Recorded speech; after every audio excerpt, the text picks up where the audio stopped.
Welcome, students. We continue the session on Brechtian epic theatre.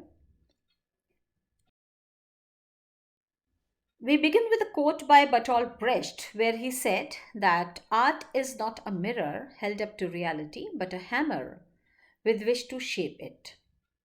Now, we'll understand this quote in the context of our uh, text and interpretation and analysis of epic theatre in our next slide. We know that the hallmarks of epic theater it include the socio-economic basis because we have talked about that he was influenced by Karl Marx, and theater was not only a spectacle or it was not meant for entertainment, it was meant for instruction. So spectacle, subject matter and audience involvement was important for Brecht. The plays and the production styles were like a commentary on society, and the goal was to instigate the social change. And they believed that the spectator to be should be involved in the theatrical event completely, to observe very objectively and ponder upon the critical detachments which led to social actions. Because according to Brecht, he says that the essential point of epic theatre is perhaps that appeals less to the feelings than to the spectator's reason. So his primary focus was the reason, not the feelings. And he also said that author is a producer, he is a maker of any other product, and all the theatrical illusions should be destroyed. He was also influenced by dialectic materialism. So in dialectic theater, we know that things are jarring, and music versus text or commentary by the actors is very jarring to a certain extent.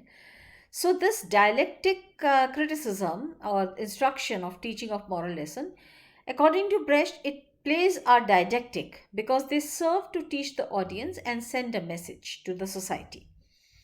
And in one of his plays titled Mother, Courage and Her Children, this dialectic materialism or the theory of dialectic materialism, it lies in contradiction of all the characters and their choices, how it affects their lives.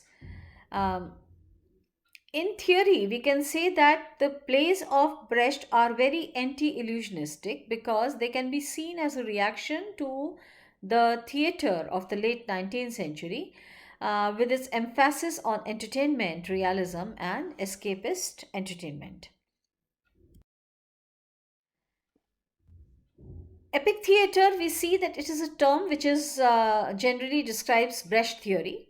Mm, and his plays are said to be epic in the sense that dramatic action was episodic and there was a disconnected montage of scenes which were very non-representational, and this is what he calls as alienation effects. We will talk about the alienation effect in detail in our further slides.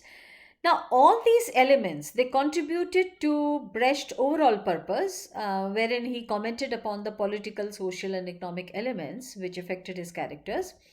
And in Brechtian theatre, we see that he outlines these differences between epic and theatre in the following way. When we look at dramatic theatre, it has a plot, whereas in epic theatre, it goes through narrative. When we look back at dramatic theatre, it implicates the spectator in a stage situation, whereas in epic theatre, the spectator is turned into an observer. In dramatic theatre, he wears down the capacity for action, but here he has full capacity for action. The play is meant to arouse the capacity for action. Dramatic theatre only provides him with sensations, whereas epic theatre forces him to take decisions. Dramatic theatre works on experience of the spectator, whereas it works on the picture of the world. In dramatic theatre, the spectator is involved in something, whereas he is made to face something.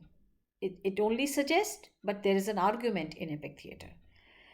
Instinctive feelings are preserved in dramatic theatre, but they are brought to the forefront of recognition in epic theatre. Spectator is, he shares the experience, whereas in this theatre, spectator stands outside. He only studies, he never shares. The human being as such is taken for granted in dramatic theatre, whereas the human being is the subject of inquiry because the whole area and the thrust or the focus of inquiry is the human being. In dramatic theatre, human being is unalterable, but he is alternate and he is able to alter as per his decisions. The eyes always lies on the finish, whereas the eyes in the epic theater is always on the process, on the course of action. One scene takes another, but in epic theater, each scene is a scene complete in itself. We have a growth in dramatic theater, but epic theater is like a montage. It's a combination of scenes put together. We have a linear development in dramatic theater. We have it moves in curves, so we doesn't have a linear movement. It doesn't have unities of time and space. There is evolutionary determinism in epic theater, but there are jumps. We can have flash forwards, backwards, throwbacks, etc. Man is a sort of a fixed point in drama, but where man is like a process. He evolves, he continuously grows through a process. Thought determines the concept and existence of human being, whereas in this social being, he determines thought. Because man is a social animal, so social being of human being, it determines his thoughts. Feelings are important in epic theater. Feelings are not important, only reason is important. Now, this later on, the text which we are looking up in this slide has been taken from an essay which was titled Theatre, wherein Brecht rejected the concept of total theatre, and he conceived the alienation effect not only as a specific aesthetic program, but also he saw it as a political mission. And under the influence of Hegel and Karl Marx, he regarded that his method of theatre will help the spectators understand the complex nexuses of historical development and social relationships. So, by creating all these stage effects, which were very strange and unusual, Brecht intended to assign the audience a kind of an active role in production itself because they were forced to ask questions about the artificial environment and how each individual element is related to all lifelike elements. So he hoped and viewed that this would distance themselves emotionally from the problems that demanded some very intellectual solutions.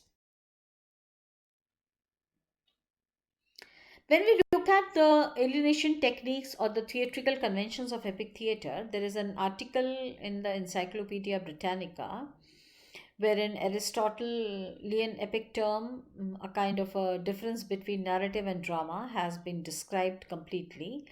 And the alienation effect, when developed by Brecht in the late 1920s and 30s, which is simply said to be a technique which estranges because the audience is forced to ask questions about the social realities.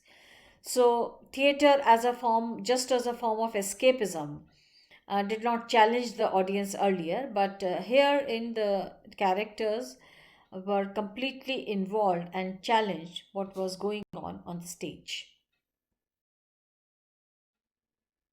Since we see that the audience questions the presentation, so Brecht believed that the audience should alienate an incident or a character, which meant that the incident or the character, which was obvious on the stage, familiar also, was created and turned into a scene of wonderment and curiosity.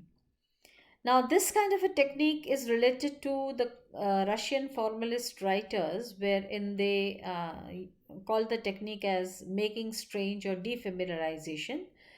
Because when we look back at the concept of alienation, which was in fact borrowed from the classical and Indian style of theatre, Asian theatre, Eastern theatre, the classical and medieval theatre, they alienated only the characters by making them wear human or animal masks.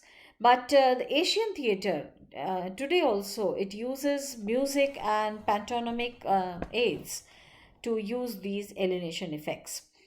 And when we look back at the classical theatre and the conflicts in the classical theatre, and the concept of Sartre that he gave was that there should be a scientific approach which should allow us a kind of a recognition and also make us give us a kind of unfamiliarity with the scene that was going